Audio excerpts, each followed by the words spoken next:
Students, today in this lecture, we'll step into one of the most profound journeys ever imagined in modern poetry, W.B. Yeats's Sailing to Byzantium. The poem Sailing to Byzantium by W.B. Yeats was written in 1927 and published in an anthology, The Tower, which was published in 1928. This poem captures the voice of an aging poet who feels increasingly alienated from a world obsessed with youth, sensual pleasures, and physical vitality. As Yeats confronts the reality of growing old, he turns toward something far more enduring than the human body. That is, the world of art, spirit, and eternal wisdom. For him, Byzantium becomes not just a place on a map, but a symbolic destination. It becomes a realm where the soul is purified and where artistic creation achieves a kind of immortality. With this in mind, let us begin our detailed stanza wise exploration of the poem and understand how Yeats transforms a personal struggle into a universal quest for permanence. The poem begins with a powerful statement, that is, no country for old men. In this stanza, Yeats describes the world around him, a world which is full of youthful activity and sensual pleasure. Young lovers, singing birds, fish moving in the river, and nature in its fullness all symbolize the celebration of physical life. Everything is enraged in the natural cycle of birth, reproduction, and death. Yeats suggests that in such a world, you know, what dominates here is youth and sensory pleasure. And the physical body and its desires are valued. People are absorbed in the present moment, and there is no room for the wisdom and spiritual needs of old age. Old man, old men, with their frail body and life experience, find themselves neglected, overlooked, and irrelevant. Yeats feels that this world is not meant for someone who has moved beyond the sensual stage of life. Therefore, he decides that it is time to sail, to move towards Byzantium. Here, sailing is not a literal journey, but a symbolic movement away from the world of physical pleasure toward a higher realm of spiritual and artistic fulfillment. Byzantium becomes a destination where the soul is valued and eternal truths are preserved. In the second stanza, Yeats reflects quite frankly, candidly, and even brutally on old age. He compares the aging human body to a tattered cord upon a stick. This is a striking metaphor. The old body is worn out, it's weak, and no longer capable of pleasure or strength. It's like a scarecrow left standing in a field, but Yeats immediately shifts the focus to the soul. He argues that although the body declines, the soul should not be allowed to wither. Instead, the soul must learn, it must grow and strive towards higher intellectual and spiritual understanding. So, how does one achieve this? Now, that's a question. And this question is for you, students, and all the readers. So, how does one achieve this? Yeats believes that the soul must turn toward art. And what art is? Means particularly here he is referring to music, poetry, and imaginative creation. According to him, art has the ability to lift the human spirit above decay and mortality. Thus, this stanza emphasizes that while the physical body ages and loses usefulness, the soul has the potential to evolve, deepen, and approach spiritual perfection. It is this realization that motivates Yeats to continue his journey to Byzantium. In the third stanza, Yeats has, metaphorically reached Byzantium. He imagines the sacred city filled with holy sages, wise men depicted in ancient golden mosaics. They are all surrounded by God's holy fire, symbolically purified and spiritually illuminated. Yeats addresses these sages directly and requests their help. He wants them to become his spiritual teachers and to guide him through the process of transformation. His desire is not simply to learn, but to be. Now, what does he want to be? Freed from the limitations of his aging body, purified through spiritual discipline, made ready for a state of eternal artistic existence. Now, this stanza represents a turning point. It is here that the poet begins the process of separating the immortal soul from the mortal body. Byzantium thus symbolizes a world where human beings can enter into an eternal relationship with art, wisdom, and divine truth. Now we have reached final stanza. And in this stanza, in the final stanza, Yeats, he articulates his final vision. He states clearly that once his soul is separated from the body, he does not want to return to the natural world again. He does not want to become part of the cycle of birth, physical desire, death, and then rebirth.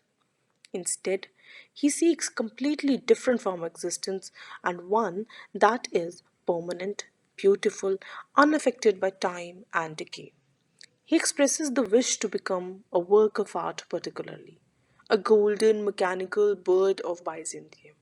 Historically, these golden birds were intricate man made objects that sang in the courts of Byzantine emperors.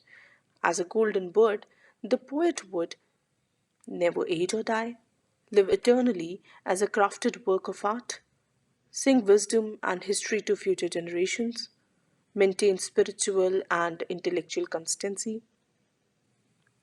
Here, Yeats draws a key contrast, means the natural world decays and dies, and art remains immortal. This stanza makes the poet's message clear. Through art and imaginative creation, the human soul can attain a form of permanence impossible in the physical world. To conclude this, we can say that Sailing to Byzantium, a beautiful, a proud meditation by W.B. Yeats, is, is a meditation on the pain and marginalization of old age, the limitations of the physical body, the longing for spiritual development, the belief that art provides a pathway to immortality.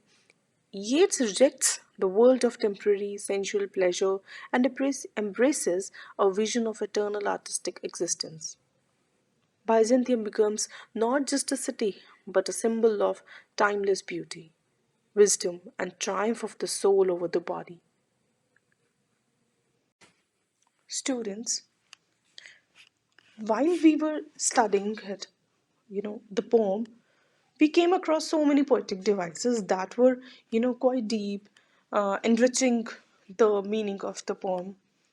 So let's just go through them one by one so that we can understand all the poetic devices and their, their significance in the poem.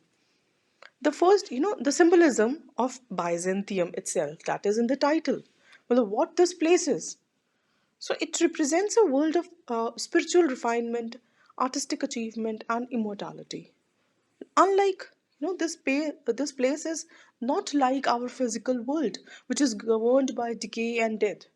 Rather, Byzantium symbolizes a timeless realm where the soul can exist without the limitations of the body.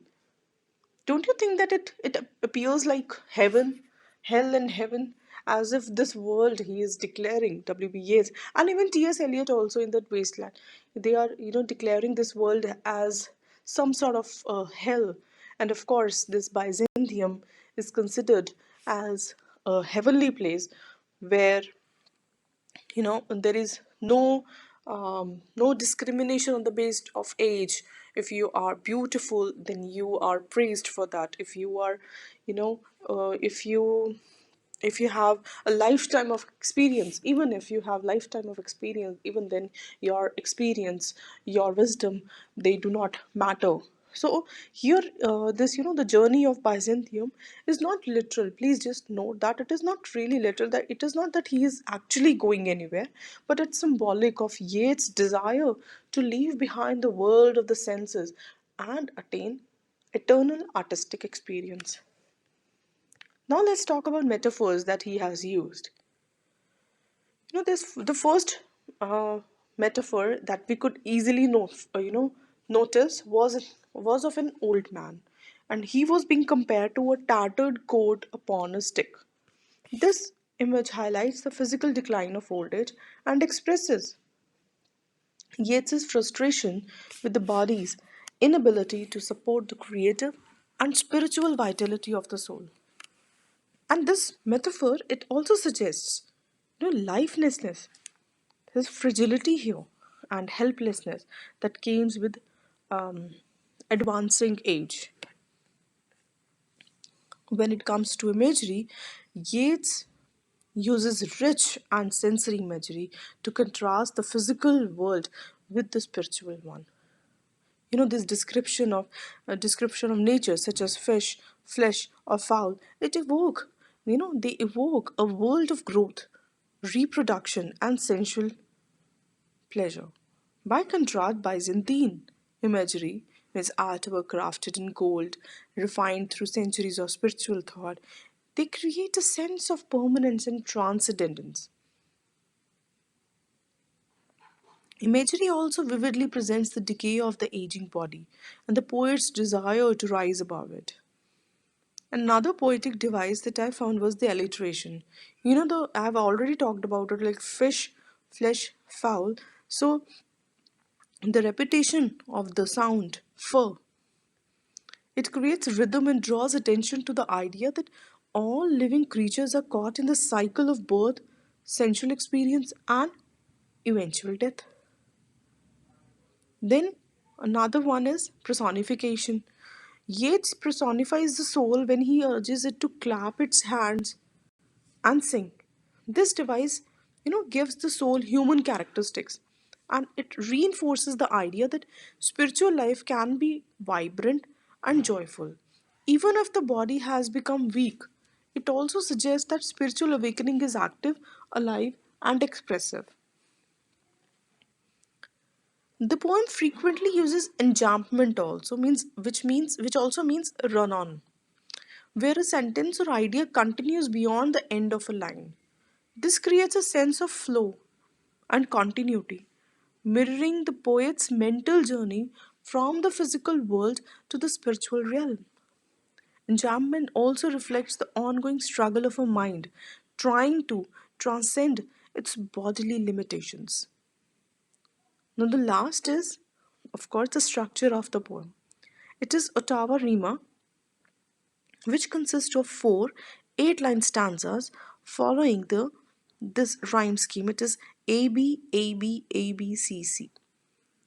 This form historically is associated with epic and narrative poetry, and it adds a sense of grandeur and formal dignity to Yeats' exploration of aging, artistic immortality, and spiritual transformation.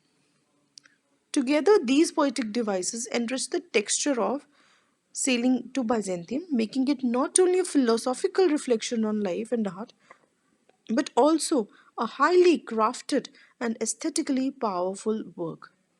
Now, students, I want you to think and think of comparing this, the features, the themes in this poem with T.S. Eliot's Wasteland.